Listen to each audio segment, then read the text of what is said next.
Впервые в истории человечества мы сделали такую медиаинсталляцию «Мультимост». Это два моста реальных, находящихся в разных странах мира, соединенные мостом виртуальным. Потому что вот эта вот створка моста, Троицкого моста с экраном, соединит нас со створкой разведенного моста Махере-Брюха в Амстердаме.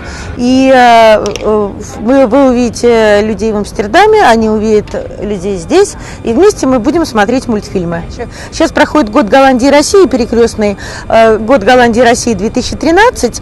У нас появился прекрасный повод это сделать, и мы это делаем. Да, это будет программа «Жизнь в большом городе», программа лучших анимационных фильмов о городе и горожанах, сделанные во многих странах мира. И плюс будет лучшие мультфильмы Голландии, лучшие мультфильмы России, а также лучшие мультфильмы о кошках, вирусные мультфильмы. У нас есть замечательный кот Заратустра, он куратор этой программы, и он знаменитый интернет-мем, который населяет классические картины и приносит их людям, разносит классическое искусство вирусным образом.